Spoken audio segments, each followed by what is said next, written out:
Saludos, amigos y amigas, bienvenidos a Punto de Vista. Pidiéndole a Dios Todopoderoso les cuide y les bendiga donde quiera que se encuentren, a través del maravilloso mundo de las redes sociales. Su canal Prensa Pedro Duarte, su canal de YouTube. Allí aparece en la pantalla el link para efecto de suscribirse y darle me gusta.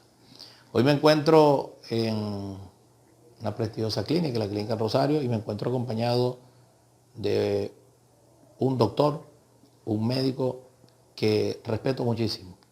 Estamos hablando de un hombre pues, que ha dedicado toda su vida a la medicina, el doctor Luis Reverol. Doctor Luis Reverol, por supuesto, pues como ya lo dije, médico, pues en lo personal, un respeto grandísimo. Y un hombre que tiene 30 años como internista, pero aparte de ello 37 años como neurólogo. Hoy vamos a estar abordando desde estas hermosas ramas de la medicina y sobre todo de la neurología, un tema bastante interesante como son los accidentes cerebrovasculares. Últimamente hemos visto un crecimiento bastante importante pues desde el punto de vista de lo que son este tipo de patologías que son bastante delicadas y que por supuesto en oportunidades pues también se sale de un accidente cerebrovascular cuando se atiende a tiempo, cuando se toman las medidas y por supuesto cuando se hacen los cambios que se tienen que hacer en el modo de vida. En ese sentido también hemos visto una cantidad de pacientes muy jóvenes que han llegado a este tipo de patologías, ¿no? Eso nos hace al día de hoy, pues en el marco de lo que es Punto de Vista, estar acompañado de este gran médico, este gran amigo, el doctor Luis Reverol. Quiero también saludar a todo el personal directivo de la clínica, a la doctora Marianela Bermúdez, gran amiga, y a todo el personal administrativo, médico, de empleados, pues, obreros, etcétera, que hacen vida en este centro asistencial. Yo voy a darle el uso de la palabra, dándole la bienvenida a mi querido amigo, pues, el doctor Reverol. Y en el marco de esa introducción que hice, doctor, y sobre todo de lo que significa este crecimiento de este tipo de patologías, pues que ya entraremos a considerar pues allí las razones. Vamos dándole la bienvenida pues a las cámaras de Punto de Vista. Vamos a entrar de una vez a lo que es la temática en cuanto a lo que significan los accidentes cerebrovasculares. Bienvenido, doctor, y hablemos. ¿Qué es un accidente cerebrovascular? Un evento cerebrovascular o un ACV, como normalmente lo conocemos, es un evento cerebrovascular en el cual hay una interrupción del flujo sanguíneo cerebral en un determinado territorio del cerebro. Puede ser agudo o progresivo, de todas maneras la interrupción del flujo, y puede ocurrir por varias causas. Puede ser por alteraciones dentro del vaso, como serían los embolias, la trombosis. Puede ser por ruptura del vaso, como sería un aneurisma que se rompe. Es decir, existen muchas causas, pero el evento cerebrovascular que más nos impresiona es el de tipo isquémico, trombótico, que va ocurriendo en la población general y que hemos visto cómo se ha ido incrementando.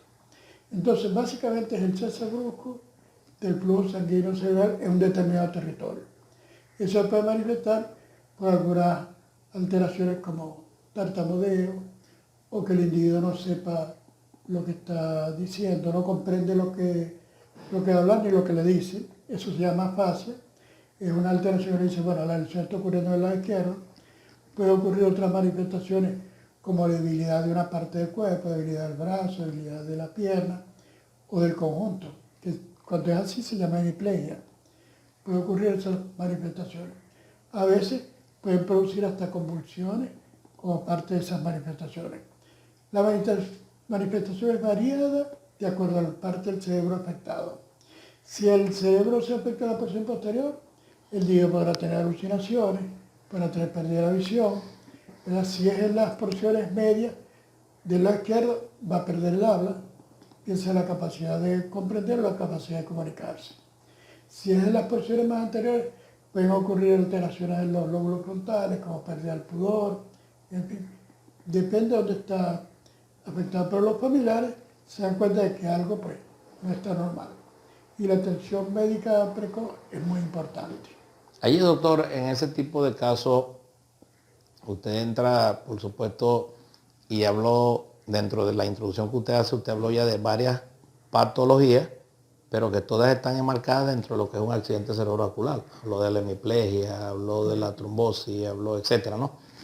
Ahora, doctor, y por supuesto ese incremento, o sea, ¿qué considera usted, doctor, o de acuerdo a su opinión y en razón de su experiencia clínica, esté causando el hecho pues, de que se esté incrementando, por lo menos hasta ahora, este tipo de patología? El más importante es la hipertensión.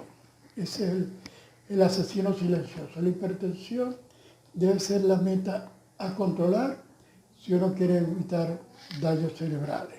Entonces, un buen control de la tensión hace la diferencia.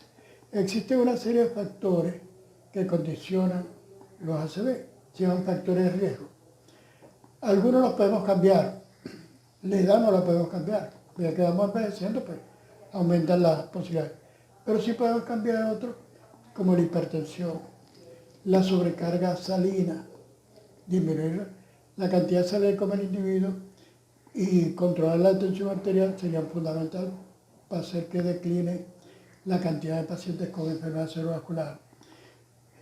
El control de la ansiedad, el control de la diabetes, si el paciente es diabético, el control de los lípidos, si colesterol, triglicéridos, okay, control del estrés, el sedentarismo, hay que eliminar el sedentarismo, hay que favorecer que haga la persona ejercicio, que se ejercite. En fin, son diferentes. Se ha postulado también que a veces los incrementos del ácido úrico pueden ser importantes allí.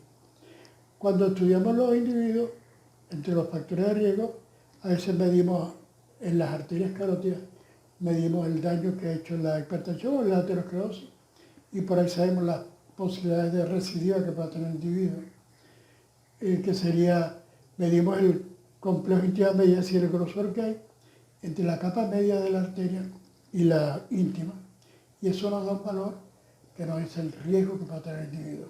Si hay placas de aterosclerosis, o sea, hay muchas alteraciones que podemos ir controlando. Doctor, ahí en esto que usted plantea, ¿no? Y en esos factores de riesgo, yo quisiera que usted nos hablara, a ver, de acuerdo a su experiencia, ¿no? A veces en una familia la persona está tranquila, incluso está en una reunión de amigos, y de repente la persona comienza a tener ciertas actitudes que no son normales. Usted nombró algo hace rato, ¿no? Comienza de repente a divariar, comienza a perder el equilibrio, comienza de repente a perder un poco la visión, como a desorbitar, ¿no? Y eso puede ser indicativo de que está pasando algo por ahí. No necesariamente eso, pero puede ser en un gran porcentaje. ¿Qué puede hacer la familia o los amigos donde se encuentre como medida preventiva ahí en ese momento antes de salir a un centro asistencial para efecto de poder quizás minimizar los impactos de lo que pueda venir? Existen otros países donde se hace, no se realiza en todos, pero se puede hacer en las ciudades, por lo menos en Europa, en Estados Unidos, donde si el individuo es atendido en las primeras 6 horas, se le puede hacer una embolización del cuadro de la isquemia que él tiene y se puede recanalizar la arteria y se puede impedir que se complete el ACV o el evento cerebrovascular que tiene el individuo, principalmente si es isquémico. Aquí nosotros no tenemos esa posibilidad porque si es el seguro, tarda como 6 horas en dar el aval. Y de aquí que den el aval ya ha pasado esa oportunidad. Segundo, no tenemos el equipo, porque para que ocurra eso tiene que haber un equipo multidisciplinario presente en el centro de asistencia para que se haga ese procedimiento. Aquí los familiares lo que deben hacer es, primero, chequear la tensión arterial, si ese paciente tiene una hipertensión severa, tratar de corregirla lentamente. Es muy perjudicial que una persona tenga una hipertensión más superior 200, 120 y esta ciudad se ve y eso le quiera poner en 12.8 porque eso produce un daño. Es decir, yo lo comparo a veces con el río se desborda y produce un daño, si baja muy rápido también produce daño. Tiene que hacerse gradual para que se adapte el individuo a las nuevas tensiones. Entonces, corregir la tensión, si hay palpitaciones, corregir las palpitaciones. Lo ideal sería llevarlo a un centro de salud. Ante la sospecha, llevarlo al centro de salud para que el médico proceda pues, con el paciente. Es poco lo que el individuo puede hacer en la casa por el paciente, porque no tiene el alcance para modificar las cuestiones.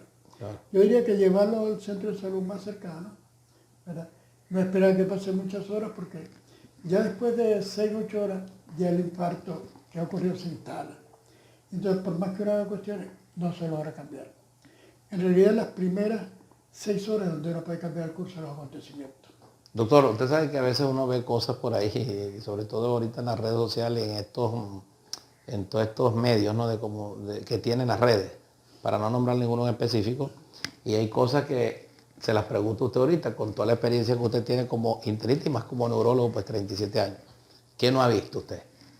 Que si de repente no apoyar aquí con una aguja que salga sangre por la parte de adelante de los dedos, en la punta, y que eso ayuda, que drene un poco y vaya bajando la cuestión. Esto lo digo en el marco de la pregunta que le hice de hacer algunas cosas ya, claro, no hay las herramientas desde el punto de vista médico, la formación, la capacidad, no hay herramientas técnicas, y estamos hablando de algo prácticamente como doméstico, ¿no? Como prevención, y que puede decir, bueno, esto nos ayuda a llegar al centro asistencial.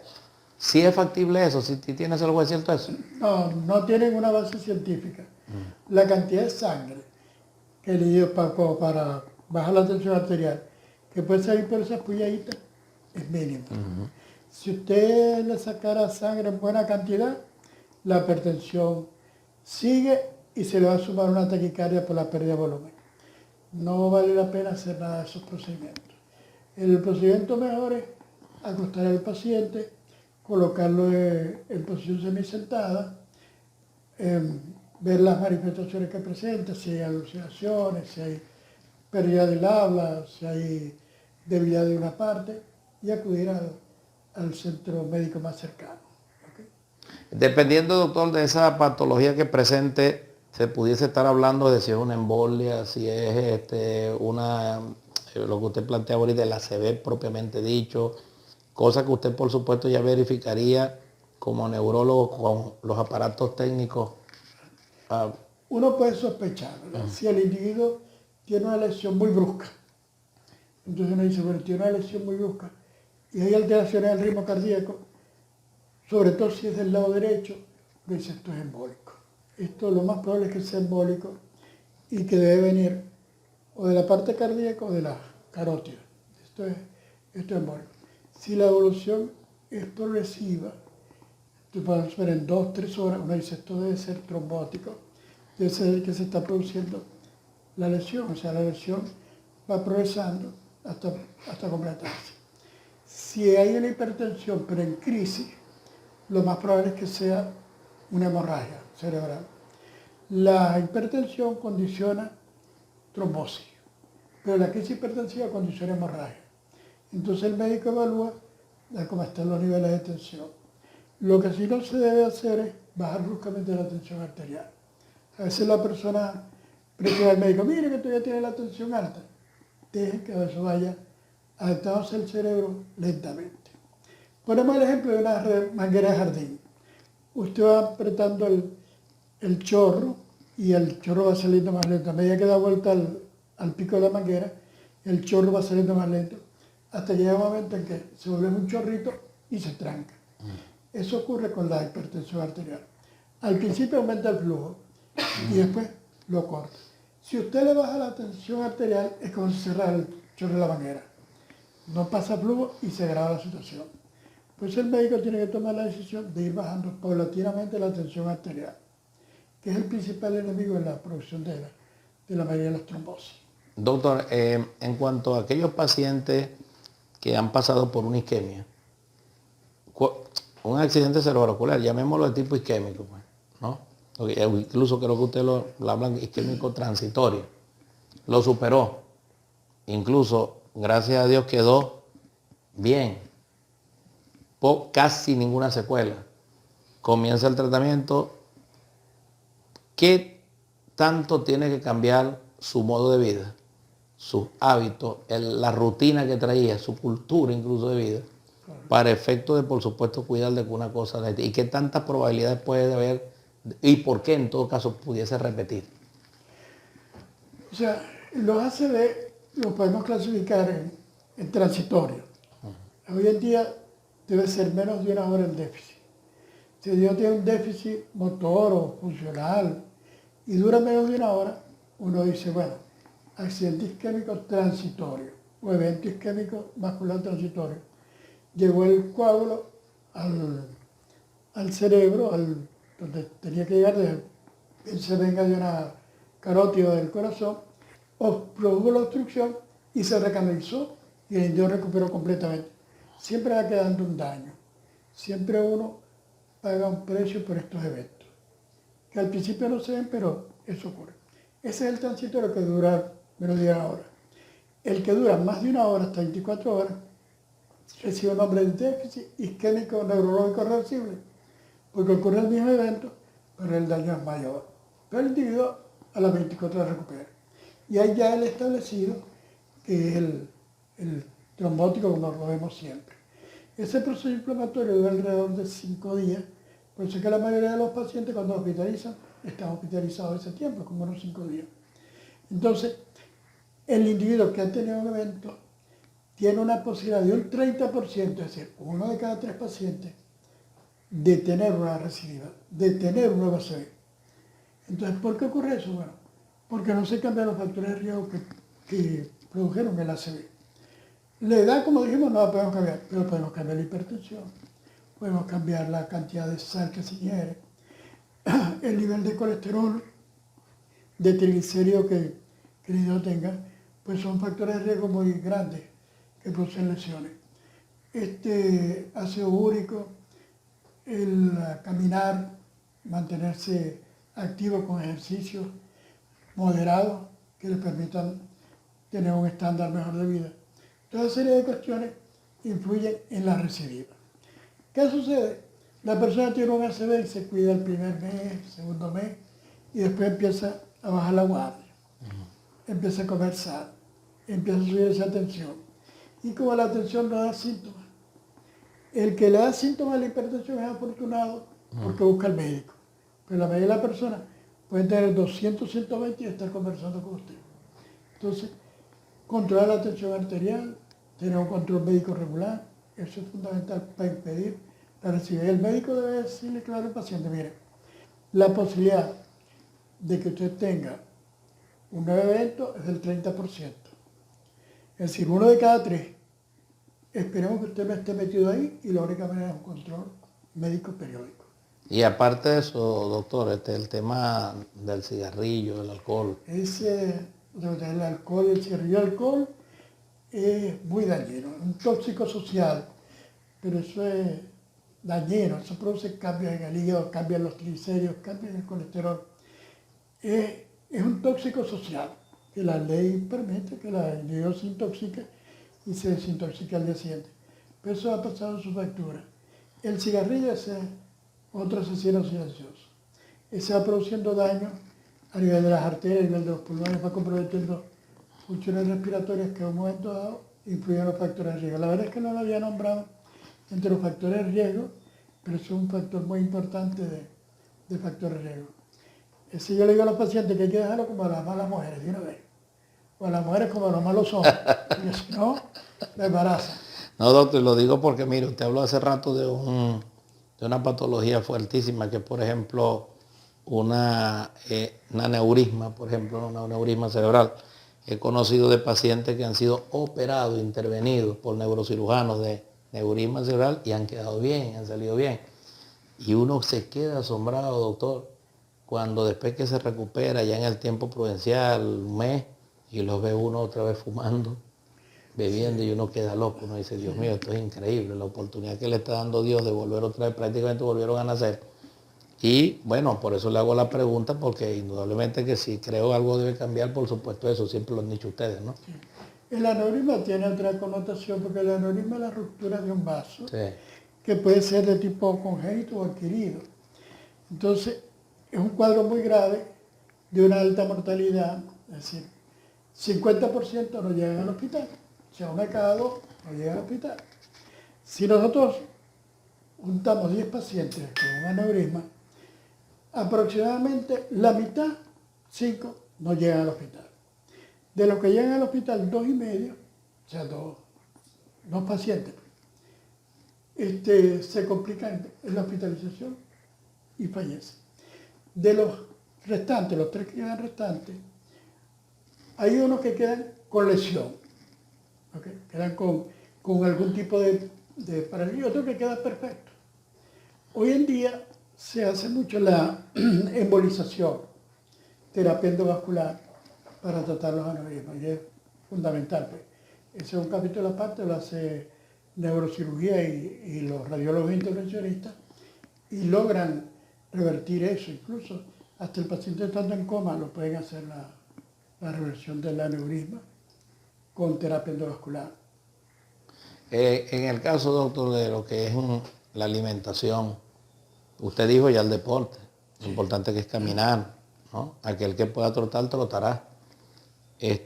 Pero el tema de alimentación, siempre la alimentación es básica en todo esto, ¿no? En cualquier enfermedad, incluso hasta sin ninguna enfermedad. Pero hay algo en específico para efecto de lo que tiene que ver desde el punto de vista neurológico una vez que hay todas estas patologías. Sí, un factor de riesgo es el sobrepeso. O sea, normalmente tomamos en cuenta una cuestión que se llama índice de masa corporal, donde agarramos y dividimos la estatura con el peso corporal y eso nos da un índice de masa corporal que debería estar alrededor de 25%. Esas personas que son muy obesas tienen mucho más riesgo. El corazón trabaja mucho más para lograr enviar el flujo sanguíneo y por lo tanto tienen mucho más riesgo de tener un evento de este tipo. Lo mejor es una dieta balanceada que incluya bastante verduras, legumbres, evitar los alimentos, los azúcares. ¿Okay? Así no se sea diabético porque ese exceso de azúcar se transforma al final en triglicéridos y esto en colesterol malo. Entonces, lo ideal sería llevar una dieta balanceada, ¿okay?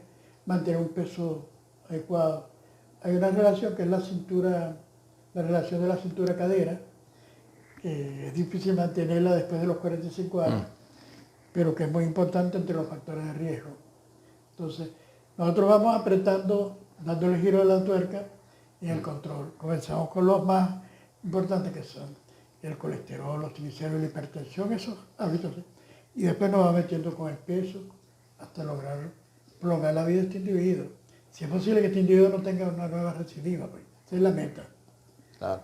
Doctor, y es difícil a veces, ya por ejemplo después de cierta edad, llegar a los cuadritos esos que quieren por ahí, eso como que cuesta, ¿no? Es difícil, es difícil. Hay que hacer el esfuerzo, ¿no? Sí. Normalmente cuando uno baja de peso, baja la tensión. Entonces uno trata de mantener ese régimen y hacer ejercicio abdominales dirigidos. Tampoco uno puede levantar, hacer ejercicio extremo, porque peor es que vaya a una ruptura de un músculo por un esfuerzo mal dirigido. Hay una cuestión en los gimnasios que llaman crunch, que es lo que hacen, que es como son unas flexiones de abdomen sin resistencia, que el individuo que no está entrenado puede hacer. Otros ejercicios más violentos sí necesitan supervisión del especialista, del fisiatra o del terapista de deporte, que en los gimnasios lo hay. Sí se debe hacer, pero en verdad la meta es esa, pero es muy difícil cambiar el patrón ese de la cintura abdominal. Hay una cosa, doctor, que todavía nos queda tiempo. Sí, hay una cosa, nos quedan 5 minutos allí, que pregunté al principio, pero quiero reiterar la pregunta porque en verdad creo que no la profundizamos, ¿no? Que es que últimamente se ha visto un índice bastante importante de accidentes cerebrovasculares en jóvenes. Estoy hablando de personas, yo conozco recientemente muchachos hasta de 29, 30 años y de repente no le dio un ACV. Dios mío, ¿cómo es posible? ¿A qué se debe eso, doctor, tan joven? Principalmente la hipertensión. Hipertensión, la ingesta de bebidas alcohólicas, estupefaciente. Sí, el que yo no lleve una vida ordenada, el desgaste que producen estas cuestiones. Entonces, eso influye en que un joven tenga una hipertensión y pueda producir su ACV. Si yo quisiera cambiar el curso de los acontecimientos, prevenir esto, empezaría por combatir la hipertensión. La hipertensión es el principal productor de estos eventos vasculares isquémicos. Después haría, que también es un coadyuvante, la carga salina. La que tenía el individuo la carga salina, porque eso influye en la hipertensión, influye en el desgaste, influye en el trabajo cardíaco.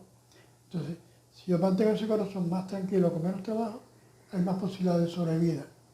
Entonces, yo iría por esos dos ítems principales: hipertensión y carga salina, sobrepeso, control de colesterol. Son los ítems más importantes para prevenir que el individuo tenga un evento. Y el tema, por supuesto, psicológico, doctor, la paz, la tranquilidad, un poco mantener, controlar el estrés, la ansiedad. Sí. Cuando una persona tiene un ACV, se producen cambios violentos, ¿no? Una persona que 5 minutos antes estaba con un alto potencial, ahora está en minusvalía. En la primera fase de shock, las primeras semanas, el individuo prácticamente no se da cuenta. Pero después vienen los cuadros depresivos severos porque el individuo cambió su vida completamente. Ahora está en minusvalía, necesita ayuda para hacer muchas de esas cuestiones. Dependiendo de la magnitud de daño, así será la situación de dependencia que en el individuo, y él se da cuenta de estas cuestiones y produce una depresión que al final produce más daño. Entonces, sí, esa parte pues, es muy importante evaluarla, la depresión que se produce en el individuo. Bueno, doctor, nosotros desde el punto de vista le agradecemos, ¿no? Porque creo, pues, si usted considera que hay algún otro tip que se le pueda dar al público, pues, que lo está viendo no solamente en Venezuela, sino pues en los diferentes lugares donde llega a través de las redes sociales, que nos llegaron por ahí siempre las estadísticas y hay unos cuantos países donde llega este programa, y que agradezco, y ha ido creciendo el número de los suscriptores. Si hay algún otro tip que usted considere de importancia, bueno, aprovechamos ahorita ya para cerrar el programa. Mire, lo más importante es el control médico periódico. Usted debe asistir al médico, sobre todo después de los 45 años, debe mantener un control médico de prevención cerebrovascular. Porque esa enfermedad no nos avisa, sino cuando produce el daño. Entonces, cuando produce el daño, ya el médico va a actuar reparando y minimizando el daño y tratando de reparar lo que está ocurriendo. Si usted actúa preventivamente, puede salvar la vida. Entonces, llevar una vida ordenada, disminuir la ingesta de licor al menor nivel, pues. Mantener una dieta saludable, controlar el colesterol, los triglicéridos, la hipertensión, el cigarrillo, eliminar el cigarrillo, ¿okay? Es decir, esas cuestiones, y tratar de llevar una vida más ordenada. Esa vida de ansiedad, de estrés, también nos va produciendo daño, tanto cerebrovascular como miocárdico. Bueno, agradecemos al doctor Luis Reverol, internista, como ya lo dije, pero sobre todo neurólogo de hace 37 años, por este espacio pues, que nos dio para hablar de un tema tan importante como lo es, en este caso, pues los accidentes cerebrovasculares. Agradecemos, doctor, de verdad, completamente a la orden por punto de vista. Muchas gracias, estamos a la orden. Sí, y seguiremos pues nosotros en una nueva oportunidad, en una nueva entrega, Dios mediante, de punto de vista para todos ustedes, desde Cabima, Estado Zulia, República Bolivariana de Venezuela, para el mundo. Fuerte abrazo, que Dios les cuide y bendiga a todos.